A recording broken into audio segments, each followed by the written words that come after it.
Hi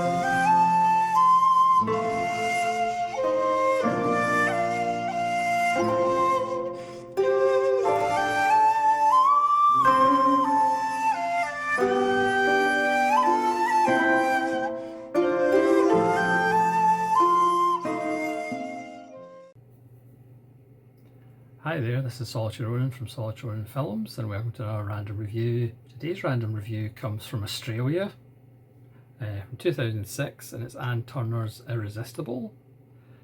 Now, if you saw my favourite 40 films by female directors, Anne Turner's Celia was on that list, I think in the top half, about a young girl who sees the kind of adult world as all a bit of myth and fairy tale. So I picked up Irresistible for Anne Turner in the ongoing Umbrella buy one get one free sale. This stars Susan Sarandon, even though this is Emily Blunt on the cover. There's Susan Sarandon and the always dependable Sam Neill and their two little daughters. It shows the kind of difference between Sarandon and Sam Neill. The producer had to call in a few favours to America to get Sarandon to read the script, and then Turner and Sarandon spent 6 months massaging the script to Sarandon's liking, whereas for Sam Neill, the producer, who knew Sam Neill, pretty much just phoned him up and said, "Do you want to read this script?" So slight difference in hugeness of stars. Now, this was fairly early in Emily Blunt's career. Her film debut was My Summer of Love, which is fantastic, where she plays a bit of a manipulative posh girl, directed by Pavel Pawlinsky of Ida fame.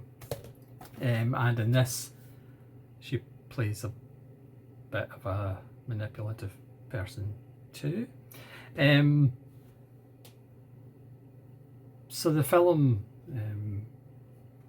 Sam Neill and Susan Sarandon are a couple, shock horror, and they have 2 kids.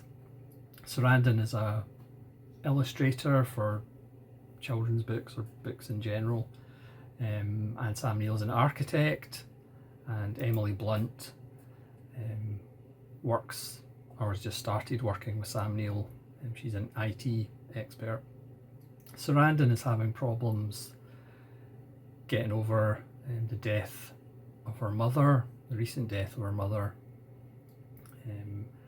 She's still in contact with her father, who's played by the veteran actor who you'll recognise his face, but I've already forgotten his name. That's how terrible it is. He would die in real life 3 years later of death. So that's kind of established early on that Sarandon, because of her grief, she is under pressure to do this project, to paint or to draw a secret that she has, but she's having illustrator's block. But as I said, it's established early on that she might be struggling mentally a little bit. The first scene in the film is a wonderful sunny scene, and she's running with her daughters to school, and then halfway there she does the classic line, "I've left the iron on," and runs back to the house to see that she didn't leave the iron on and it's not even plugged in. And that kind of plants the seeds of, is Sarandon kind of a reliable protagonist as the film continues. So Emily Blunt starts obviously being friendly with Sam Neill. Emily Blunt is married with a daughter of her own, and she invites, she has a party at her house. Of course, Susan Sarandon buys a dress specially, and of course it's the same dress that Emily Blunt's wearing. and the families kind of get closer, but objects in the Sarandon and Sam Neill's house start going missing. A children's toy, one of their games, and Sarandon gets into her head that Emily Blunt is doing this, and of course Sam Neill doesn't believe her. There's a wonderful scene involving wasps, and certainly, as David Lynch might say, the owls are definitely not what they seem. There's a wonderful moment where Susan Sarandon goes total diehard mode inside huge air vents, which are implausibly large. Again, the film does get a little bit silly, but again, the power of Sarandon and Sam Neill and even a young Emily Blunt really drives the film, as Sarandon ends up getting a restraining order, but that doesn't really stop her. But all throughout, there's these moments of Sarandon forgetting things or not knowing what day it is, or the ending of the party early on in the film is wonderful because another one of Sam Neill's workers kind of speaks to Sarandon and wants to, tells her that she doesn't, there's ways to get help, and Sarandon's like, what are you talking about? And Emily Blunt's been plying her with alcohol all evening, and then there seems to be this rumour that Sarandon and Neill are having problems because Sarandon's an alcoholic. So already the seeds are planted when Neill and Sarandon leave. There's this wonderful shot of Emily Blunt on the balcony kind of staring at them as they leave after the evening. But again, it's how much do you believe Sarandon, or is it all in her mind? It's a conceit that we've seen multiple times, but Turner does a really good job of keeping up the atmosphere of paranoia and plausibility of, well, could Emily Blunt be doing this? Or again, is it Sarandon just under pressure, suffering from grief? Another character in the film has their own trauma to deal with from the past.